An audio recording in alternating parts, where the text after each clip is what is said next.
Here's more wrestling news for April 5th, 2022. And your headlines for this afternoon include: Bron Breakker wins NXT Championship on Raw after WrestleMania.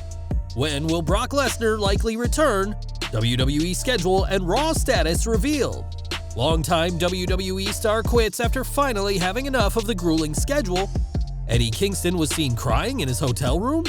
Cody Rhodes on meeting with Triple H after taking shots at him in AEW. Seth Rollins still wants to be in the ring with Jon Moxley. Jeff Hardy says AEW will be the last run for the Hardys. Dustin Rhodes to be interviewed for WWE A&E documentary, and more. We are starting today with the NXT Championship, which changed hands for the first time ever on Raw last night. During the show, Bron Breakker had a rematch with NXT champion Dolph Ziggler after coming up short at NXT Stand and Deliver, and regained the title from the show-off after losing it earlier this year. It had been reported after Breakker's first reign ended that WWE was setting up a win on a bigger stage, and while many expected that to be Stand and Deliver, the company waited for the always unpredictable post-WrestleMania Raw. This marks Breakker's second reign as champion, and between this win, headlining NXT Stand and Deliver, and inducting his father Rick and Uncle Scott Steiner into the WWE Hall of Fame, it's been a huge week for the second-generation superstar. Now in 2019, Pat Buck joined WWE as a producer, but his time with the company has come to an end. On Wrestling Observer Live, Brian Alvarez confirmed Buck's departure and said that the toll of the role he had played a huge influence on his decision to quit the company. Alvarez explained that WWE uses the same producers for Raw and SmackDown, meaning they constantly have to travel between shows, unlike the majority of talent who only compete on a Raw or SmackDown. Buck did at least end his WWE career on a high as he co-produced the WrestleMania Sunday main event between Brock Lesnar and Roman Reigns alongside Michael Hayes. Producing for the biggest promotion in the world, we can only imagine how difficult this decision was for Buck, but after such a grueling schedule, we hope the former WWE producer is able to have some time to relax now that he can finally go back home. Over to AEW now, as Eddie Kingston debuted back in July 2020 and has recently been feuding with Chris Jericho on the company's programming. At AEW Revolution, Kingston beat Jericho in an epic war which proved to be very emotional, as Kingston told the Wrestling Perspective, "I remember after the match with Jericho, I went back to the hotel room before hanging out with everybody, and I just cried because I didn't know what else to do. I didn't know whether to scream, yell, or whatever. I didn't know how to handle that moment. I still see myself as that 17-year-old kid on the street corner. I'm just trying to do good. That's all I'm trying to do. I'm just trying to be better every day." After being laid out by the Jericho Appreciation Society, Kingston returned on last week's Dynamite with revenge on his mind. And while he failed in that attempt last week, it's clear that this war between the Mad King and the Demo God is far from over. Signing Cody Rhodes back is a huge win for WWE, especially as Rhodes had said some things in the past that made a possible return seem unlikely. At AEW's very first pay-per-view Double or Nothing 2019, the former TNT champion took aim at Triple H, destroying a throne themed around WWE's COO with a sledgehammer.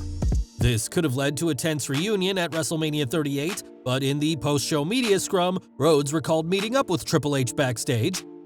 "We did speak, and I think Triple H did it in such a Triple H fashion. Everybody had come on that bus to say hello, talk a little bit about what may happen, and the very last one was Triple H. My former assistant from AEW came as a friend, and he was on the bus, and he knows the world's worst kept secret is that Hunter is my favorite wrestler. That was a really, this has been a wild, tear-filled weekend. But it was just a good moment. Also, to see him healthy, and I know the retirement came as it did, but to do some justice, to not only see my favorite wrestler and somebody that, gosh, I wanted to model so many things after, and such, Seth being his protege, and to be able to give some of those fan service moments for the fans, and also for Triple H.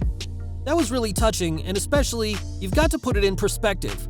I talked a lot of smack, I destroyed his throne, I was very loud, very intent on getting angry. I was just angry, and that was just a moment of no anger. Because why would I be angry? You guys are paying me this absurd amount of money, and I get to be me? I get to be me, and especially coming from where I had left here, there's nothing to be angry about. It's more of a matter of one chapter ended, a beautiful chapter in AEW which I'm so proud of, and then to start this new chapter here. I just kept saying out there, finish. I wasn't talking about the match, but finish as far as what's next, what I started here. I have to finish if that makes sense. But I spoke right before with him, and I'm very excited to see him. Like many AEW stars, Rhodes did himself no favors by taking shot after shot at WWE, and it's great to see that there's no hard feelings between Triple H and the American Nightmare. For years, Seth Rollins has shared the WWE ring with some of the very top superstars, including John Cena, The Undertaker, Brock Lesnar, and Roman Reigns. Of course, there's plenty of huge names who have left WWE in favor of AEW, but Rollins hasn't given up on the possibility of facing one of his oldest friends and fiercest enemies. During a WrestleMania panel, Rollins acknowledged Jon Moxley's role in AEW, where he's working with fellow WWE alum William Regal and Bryan Danielson, but still hopes to one day share the ring with the former Dean Ambrose. You never know what'll happen. He could show up right here. He might be behind the curtain right now, I have no idea. So if I get paradigm shifted on this stage, don't be alarmed. But I hope that we have not seen the last of Seth Rollins and Dean Ambrose in the same ring together. Rollins may be quietly confident of a possible match, but that may be wishful thinking given the harsh words Mox had about departing WWE in his recent memoir. With that said, fans once thought we'd never see Cody Rhodes in WWE ever again, so we can't entirely rule out the return of Dean Ambrose one day. Only time will tell whether Moxley one day returns to WWE, but don't expect Jeff Hardy to step foot back in a ring owned by Vince McMahon. In December, Hardy was released from WWE under controversial circumstances to say the least, and during the ad-free Super Show media scrum, the charismatic Enigma confirmed that joining AEW will be his last run in the ring. Our last run, we're getting older, you know? I'm 44, Matt's 45, 46, 47, so I mean, it's our last run. It's gonna be special, and I think AEW is the place we can actually do that open-minded. Like, it's free, so it feels so good. I'm right exactly where I'm supposed to be. This isn't what WWE wanted in the slightest, as the company even tried to goad Jeff back with the promise of a Hall of Fame induction, one that Hardy swiftly turned down.